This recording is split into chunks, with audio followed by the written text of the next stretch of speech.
Okay, hey guys, sorry I'm not there today. We have a big training going on, and so all the science teachers are being asked to go to it. So just so you know, we're starting one of the most complicated things we're going to do all year. So yeah, that's going to be fun. If I can, let's start with this. First and foremost, our last class was a lab. Your job in that lab was to prove the conservation, well, not prove the conservation law of matter, but basically prove that this claim is true or false. And if I can, the law of conservation of matter says that matter cannot be created, it cannot be destroyed, it can only be changed. What that means essentially is the amount of mass of your baking soda and the vinegar at the start must be the same as the combination at the end. All right, so if the mass here you got was like 100 grams, then we would expect here to also have 100 grams, yeah? Now, of course, you guys probably got something like 97 as opposed to 100, but we talked about why that was, and that's just because on our little balloon thingy, all right, the balloon would actually pull the whole, I guess since the balloon's going up, would pull it slightly off of the scale, which would mean that our overall mass would go down, okay? But it should be close enough for us to understand this process, that matter cannot be created, it cannot be destroyed, it can only be changed. And that's the key for what we're doing next. That whole thing was a setup. And it was a setup for these. And first and foremost, I guess I should go over some vocabulary. So I'm going to use these kind of words interchangeably, but they're not exactly the same. So when you hear me say the word molecule, what I'm talking about can be either two atoms that are the same or two atoms that are different. So far, we've only been talking about atoms one at a time, like sodium. But we know from before that when you combine sodium with chlorine, right, this being a +1, this being a -1, this needing to give one electron away, this needing to gain one electron, they form a bond together, this being an ionic bond, to form sodium chloride. All right, so they form a bond and they become a molecule, all right, which just basically means two atoms or more that are stuck together. Now, they can be the same atom, like O2, or they can be different atoms, like sodium chloride, which is salt, all right, but either one can be called a molecule. I guess I should leave those on there. Here's what I would say though, assuming I can get it back on the screen. Okay. Sometimes I'll use the word compound, but compound is specifically when you are combining two different atoms. Okay, so in other words, NaCl could be a molecule of salt, but it also be called a compound because it's two different atoms, Na and Cl, sodium and chlorine. This would only be a molecule of oxygen. You wouldn't call it a compound of oxygen because it's not combined with something different. All right. All right, moving on. Let's talk about some of these things that we need to know. First off, different chemical equations. You have a chemical equation called synthesis, or a chemical reaction type, I should say. Now, we know synthesis from last year, which is photosynthesis. In photosynthesis, you take CO2 and water, and plus a little bit of sunlight, right? We can make something called glucose, which is C6H12O6 and some O2. But the point is this, I'm taking these two separate chemicals, I'm bringing them together to make one new chemical that's bigger and larger, okay? So photosynthesis, creating or bringing together two different things. So in a synthesis reaction like this one right here, we have iron plus sulfur, and together they will yield iron sulfide. This is ionic, so we call it iron sulfide. But iron and sulfur are each individual atoms, but over here we see that they are bound together.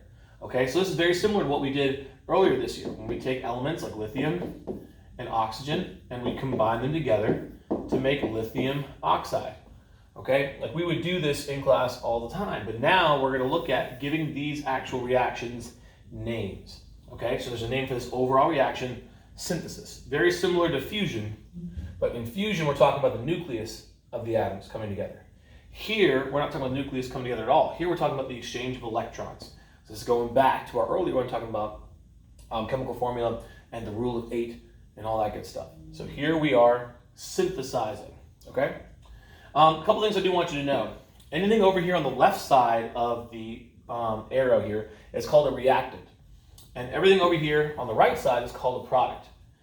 Basically, think of this as like a before and an after, okay? This is what goes down at the start. I'm reacting iron and sulfur. And then when they react, they produce iron sulfide. So everything over here is the same stuff that's over here. It's just like It's not like these are four, or I should say three things, 1, 2, 3. It's two things and one thing where they're combined. Like this is all the same stuff, just before and after. The reactants, the products. And this sign right here, the little arrow, is called the yield sign. Okay, so this is a synthesis reaction, taking two smaller things, making a bigger one. Okay? Now, I'm bringing this down a little bit. I'm going to skip those videos. I think I showed some of them to you guys the other week, but if not, I'll go back over them later. Right now, though, I want to talk about something called decomposition. In decomposition, decomposers, like we know this from the Fox video I used to show you, decomposers break things down. So in a decomposition reaction, we're going to take a big compound like mercury thiocyanate. You see 1, 2, 3, 4 different things all combined into one. Mercury thiocyanate. We're going to take something big and we're going to decompose it. Basically to break it down into its constituent parts, mercury and thiocyanate, or sulfur, carbon, and nitrogen. Okay? So this is called a decomposition reaction because we're decomposing it, making it smaller. Now, just to kind of go back over this briefly, everything on the left side is the start to our reaction. Okay? These are the things that are reacting. So these are called reactants. Now, this shows the passage of time. This is my yield sign. So mercury thiocyanate will yield or decompose into mercury and thiocyanate, and these will be our products, what is produced after this reaction. Again, before and after, reactants and products. All right. Now let's get to something a little bit more complicated, and that is replacement reactions. You may also hear them termed displacement reactions, but they're the same thing. Replacement and displacement. Basically, this is a reaction where elements are swapped or replaced. Okay? So let's look over here. Here I have a compound. I have the copper chloride. All right? And as we see, copper chloride is a nice, simple compound. It's all happy and good. But then a little aluminum shows up. And what you notice in here is this. This is called a replacement reaction. This aluminum will replace copper in the compound. Again, before it was copper chloride. After it will become aluminum chloride.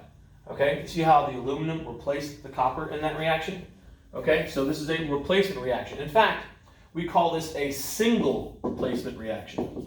It's called a single replacement reaction because one thing was replaced. A single thing was replaced. All right, so there's one thing here, aluminum, that's it.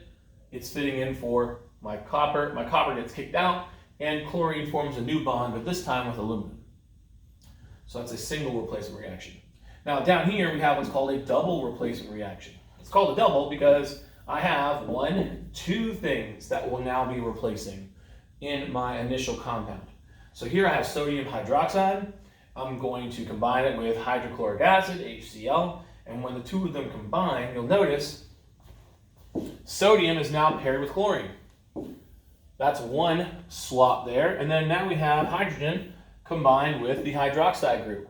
That's 2 swaps. This is called a double replacement reaction. Single replacement reaction, double replacement reaction. And you can see we have our before and after. All the same compounds are here. NaOH, HCl, NaOH, HCl. All the same things before and after. It's just here, I'm swapping out one thing, it's single. Here, I'm swapping out 2 things, so it's double. And these are the 4 types of reactions that you need to know. Let's go into some more detail with this. First, looking up here, you should be able to identify these reactions based on everything I just said. So if you need to pause it and think, you should be able to tell me 1 and 2 here what their actual names are. So I'll give you a chance to pause it if you want. Okay? And so hopefully you guessed the following. Here I have 2 smaller things coming together to make one combined thing. You see these pluses? That pluses means it's separate. So 2 separate things combined to make one thing. That's synthesis. I'm bringing them together, synthesizing them. For number 2, we have one thing. I know that because there's no plus in between them. That means they're connected. All right, they formed a bond. And then over here, that's the before. Here in the after, they are separated by the plus sign. So this is a decomposition reaction. Something big decomposes to 2 smaller things. Okay? All right. Then that leaves us with these 2 next, which are our replacement reactions.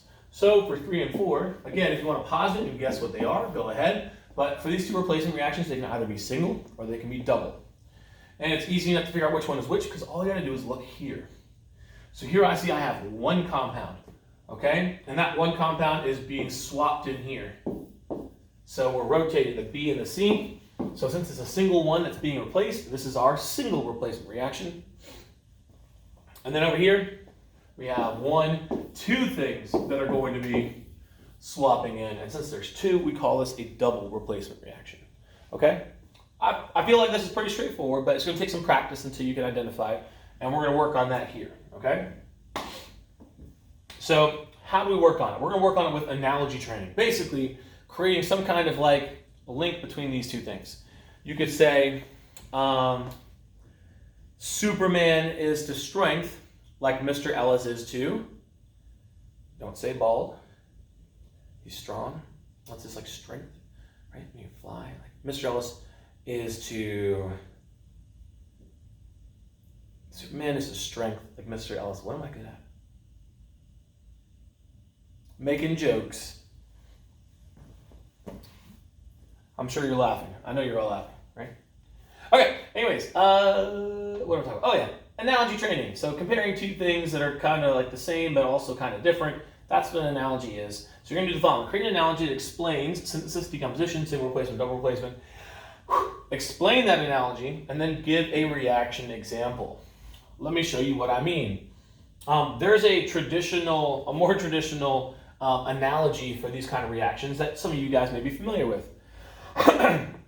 So this is synthesis, right? Two separate things coming together to form one thing.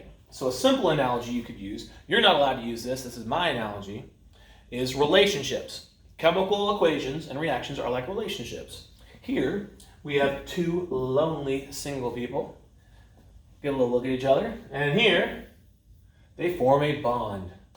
They form a relationship, right? I give something, you give something, etc., etc. Now they formed a bond together, okay? So that's a relationship forming, which for synthesis is great, but for decomposition, that would be the opposite. So here we have a relationship, maybe not all that healthy, right? Maybe a little bit unhealthy, okay? And they realize it's time, and then they decide to separate, and they break up. So synthesis would be forming a relationship, right? And then over here, decomposition would be like breaking up. That's the analogy that we're drawing. Continuing this analogy, things get a little bit more interesting. So we'll go on down here to this. These are our replacement reactions. And some of you may already see where this is going. But in a single replacement reaction, you have a relationship that's already together. And let's say that it's happy, but a little someone special kind of works their way into this. And before you know it, A is a little bit like, you know what? I think this C person is there for me. So I'm going to form a new relationship. And poor old B gets stuck out by itself. And so this would be like, let's just say, maybe a little bit of cheating action in there, right? A little bit of the not coolness, I guess. But if I can, in our relationship here, right, we have one relationship that's going on, and then C's like, yeah, nah, that's gonna be my relationship now, and then poor B gets kicked to the curb. I'm sure some of you can relate, okay? All right, so that's our single replacement reaction. And then down here, this is where things get weird.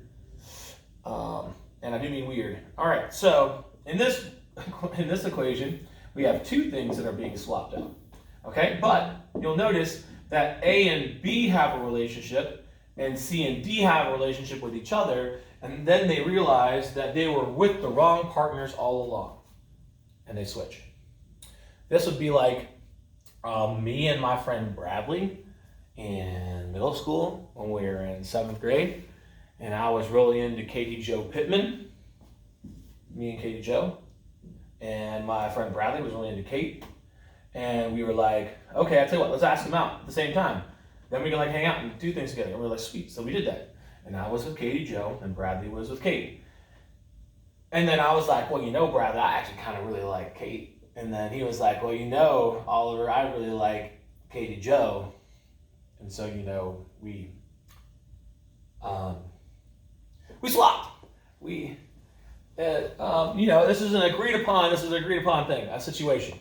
We agreed to like be like, all right, you know what, we'll just swap-sadoodle, I think was the term Ryan used yesterday.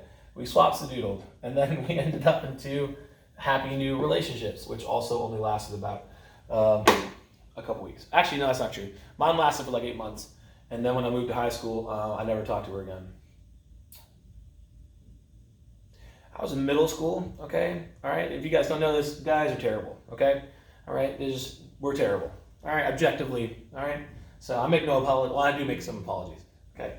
But guys are terrible. You know this. It is known.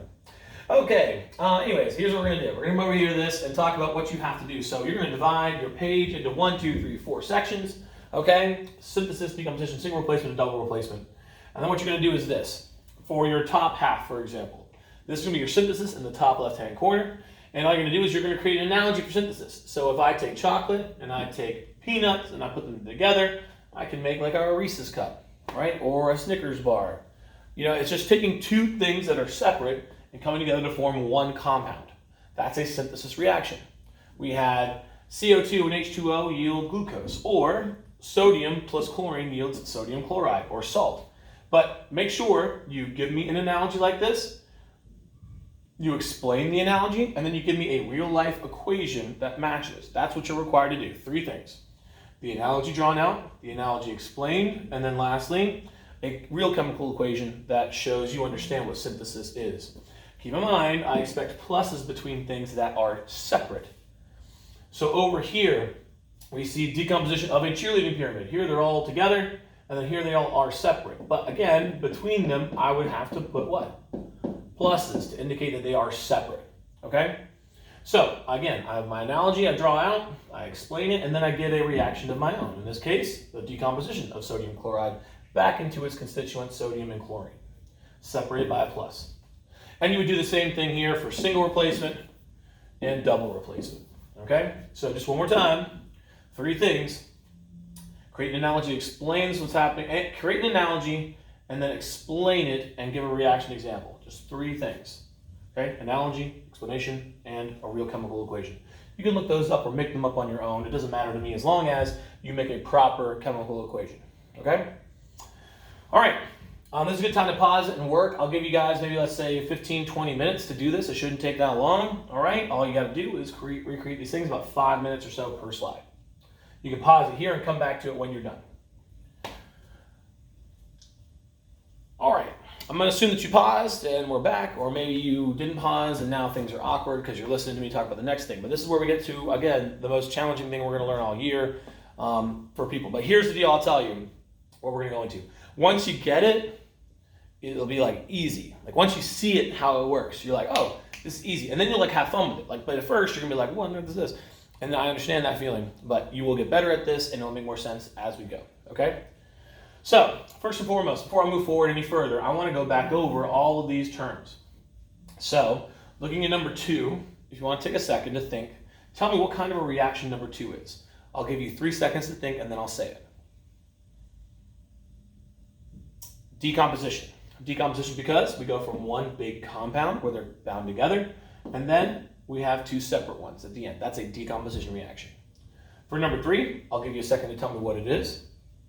3 seconds. Okay, so for number 3, this one might be a little more confusing because there's just so much going on, but remember, here I have 1, 2 things bound together being added. 2 things being added to this. Therefore, this is a double replacement reaction because I have 2 things that are replacing 2 other things. Okay? All right. Number 4, again, take a couple seconds to look. We have a compound plus 1 single thing. That's a single replacement reaction, okay? Because I'm replacing 1 single thing in here, okay? And replacing it in the reaction. Number 5, again, it shouldn't take but a couple seconds. Take a look at what we got. Hydrogen and chlorine. They come together in synthesis to make hydrochloric acid, HCl, all right? So, if I can, make sure you know these and can identify them. That's important. We'll get to that and why it is later. Now, this is the last stage, and again, I really want to say this, please do not tune me out. You may come back to this video whenever you need to, but for right now, really pay attention. First, the law of conservation of mass. It's a law. It says matter cannot be created, it cannot be destroyed, it can only be changed. So all the mass, this is kind of the cool thing, all the matter that is, that ever was, and ever will be already exists in the universe. There will never be any more matter than what we currently have. There will never be any less. It's only ever been changed through history, recycled. The matter that makes me up is the same matter that made up the dinosaurs, right? Same matter that made up the mosasaur, or which isn't a dinosaur, I guess, but the pterodactyl, which is also not a dinosaur. But like, it's the same stuff. It's just recycled over and over and over again. And everything that was created at the moment of the Big Bang is still here and still being used. No more matter has ever been created. It's just been changed, reshaped, fused together, fizzed apart, just changed, but still there. Okay, so speaking of which, let's take a look up here at a couple things. Number one, we got to pay attention to this little number right here. I'll make sure you understand that this is called a subscript. Now, it's important you understand something. Subscripts will always stay the same. I just want you to understand that. These numbers can never change. And ask for why, because, well, you know, with our swapsidoodle, this is a +2, this is a -1. Therefore, there will always have to be 2 chlorines and 1 calcium. That's the way things are set up. This is called a subscript, meaning written under, because it's lower, right? Sub, under. But it's written right there at the end, and you can't change it. Remember that, don't forget it. Okay, so first question here, if you're going to understand our next topic, is this. How many of each element do you see? So if you're looking at calcium, how many calciums are there? I assume you answered. That's 1. And then again, how many chlorines do you see looking up here? 2. If you answer 2, that is correct. Now, a lot of kids will try and tell me that there are 2 calciums here.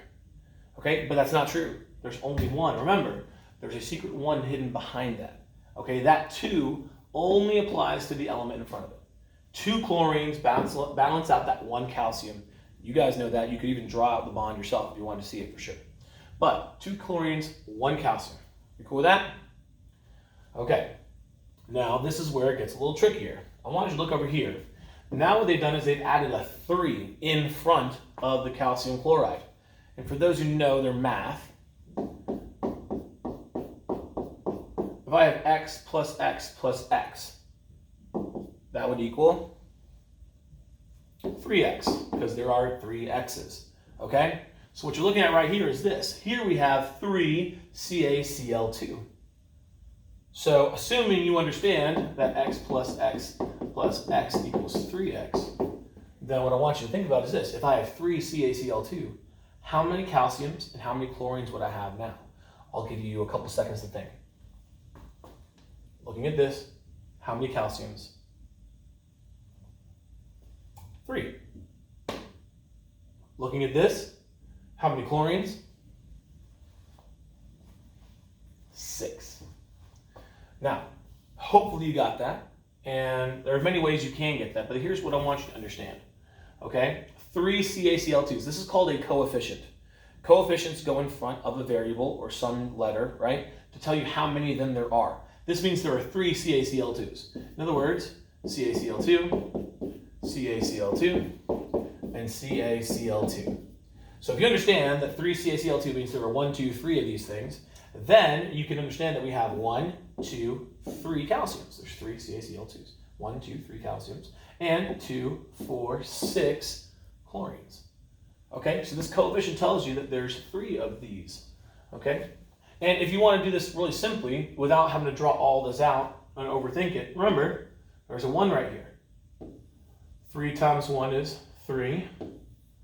3 times 2 is 6. So that 3 gets distributed. Y'all remember the distributed property from math class. I want to see you draw these arrows so that you don't forget. But if we're looking here, we have 3 calciums and 6 chlorines, okay, because of it. Or I can just draw it out like this and count up how many total I got, but that can take a long time. It's better just to use simple multiplication there to tell how many of each atom you have. Now, hopefully you have an understanding here of why it's important to understand how many of these atoms you have. Because remember, or better yet, let me go back over here. Do I have it still on the screen somewhere? Or did I erase it? Looks like I erased it. Okay. We had baking soda, and vinegar. And if we had 100 grams at the start, we would expect to see 100 grams at the end. Matter cannot be created or destroyed, it can only be changed. So, if I at the start have 3 calciums and 6 chlorines, right? I would expect that at the end there would still be 3 calciums and 6 chlorines, because matter cannot be created, it cannot be destroyed, it can only be changed. The matter should be the same at the beginning and the end. That's the key here to what we call balancing chemical equations, because that's what we're going to learn now. We're going to learn how to balance it. So, first and foremost, looking at these things, these are the steps to getting this right. Now, you don't always have to do all of these, as long as you kind of get what's going on, but this, I think, will help you in the long run. So let's do this. Make this smaller. Okay, so instruction number 1, put the following on your desk, not too big. On the sheet of paper is fine as well. You can pause here if you'd like, because I'm going to get started right away.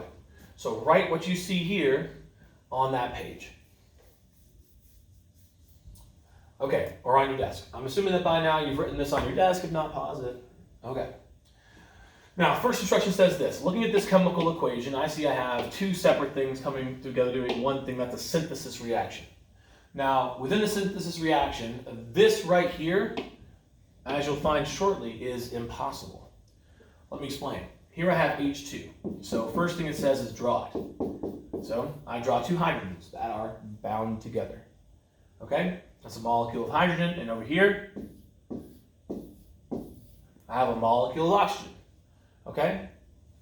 Over here, I have H2O. So don't forget H2O, we don't know what this looks like. Mickey Mouse. 2 hydrogens, 1 oxygen. Okay? So this is what the chemical equation is currently showing me. All right? H2O2 yields H2O. But next step is this, inventory. An inventory is where you tell how much stuff you have. Like in a restaurant, they do inventory. That means checking out how much of the materials you have. So same thing here. H and O. Right? So if we're looking at this, I want you to look only at our reactants. Only at the things on the left side of the equal sign, our before reaction. Okay, reactants, before. How many hydrogens do we have? 2 at the start. And then how many oxygens? 2. We inventory. I have 2 hydrogens, 2 oxygens. Easy enough? So this is my before, and then let's look at my after and my products. So here I have 2 hydrogens, and I only have 1 oxygen in my after. So these atoms are the same atoms as these ones. But you'll notice that we go from having 2 hydrogens and 2 hydrogens to having 2 oxygens and only 1 oxygen. It looks like over time one of my oxygens got destroyed because it has now disappeared. But that is impossible. I cannot destroy oxygen. The amount of oxygens at the start, 2, should be the same at the end, 2. So I have to fix this. There's something wrong with the balance of this equation. So I have to fix this. Now, you could think, oh, I'll just put a little 2 right here. Impossible. That would make it hydrogen peroxide.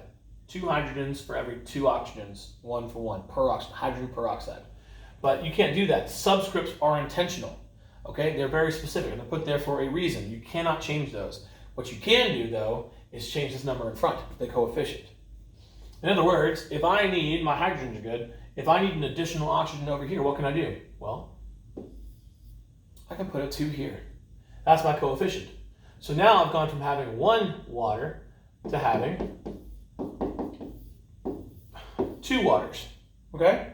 But now that I got 2 waters, I have to rethink how much stuff I have. I have to re-inventory.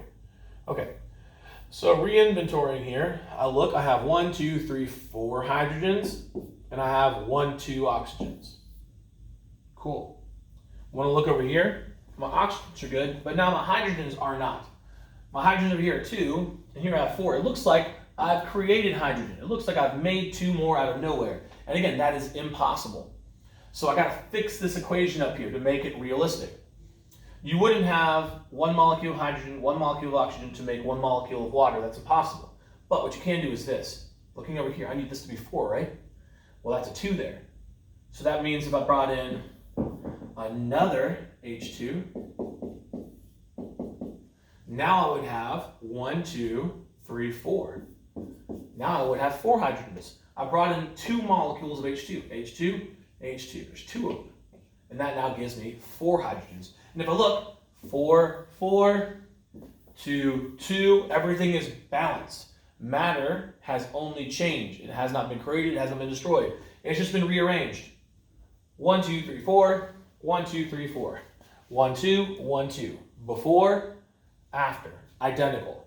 This is the proper chemical equation for creating water. 2 hydrogens, 1 oxygen yields 2 waters. Fair enough? Okay, so here's what I want you to do. You don't always have to draw this out. You can simply inventory. So here's what you guys should always do underneath every single one of these chemical equations. You write out your inventory. Here I have 2 hydrogens, 2 oxygens. Here I have 2 hydrogens and 1 oxygen. So what I do is I work from the top down. Balance the top, then work the way down to the bottom. So the top here, hydrogens, are good. They're the same on both sides. The before, the reactants, and the after the products are equal. But when I look at my oxygens, here I have 2, here I have 1. This 1 is not enough. I got to raise this up. How do I raise it up? Well, I can double how much water I have. So now I have 2 times 2, which is 4. Now I got 4 hydrogens. And 2 times 1, which is 2. This saves you having to draw everything out. This distributive multiplication here. I encourage you to do it. Okay, so 4, 2, 4, and 2. Now, if I look over here from the top down, are my hydrogens good? No, I got to bring the low side up. I always bring the lower side up, so this 2 has to go up. So I'm going to put a 2 here. 2 times 2 is 4. So look from the top down. My top is good. My bottom is good. So therefore, I am Gucci. This is wonderful. This is done. This is now balanced. And in the balancing, it is 2 hydrogens, 1 oxygen, I should say, 2 molecules of hydrogen, 1 molecule of oxygen yields 2 molecules of water.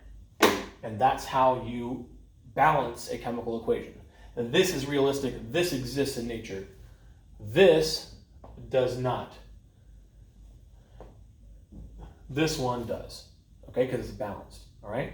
So what I have for you is a simple little worksheet. I don't know if I have it on my desk somewhere. I don't. But in this worksheet, you're going to go through this process. There's going to be an intro paragraph. All of you do in that paragraph. Do I have it up here? Not there. Is it here? Yeah. In this paragraph, you'll fill in these blanks. These blanks, again, you should be able to work out with your partners. It's easy enough. Okay? And if we're looking right here, here's what we do. We have our little inventory. Okay? Follow the inventory. Your job is to put coefficients in here to make this a balanced chemical equation. So what you do is you inventory how much magnesium, how much oxygen, and then put coefficients in until it's balanced on both sides. Always work from the top down and bring the lower level up. That's my recommendation for you. All right, but all you have to do here is the front page. Don't worry about the back page. We'll deal with that later. Right now, just the front page, work on that together. Okay? Good luck. Love you guys, miss you, and I'll see you, I guess, next week. All right, bye.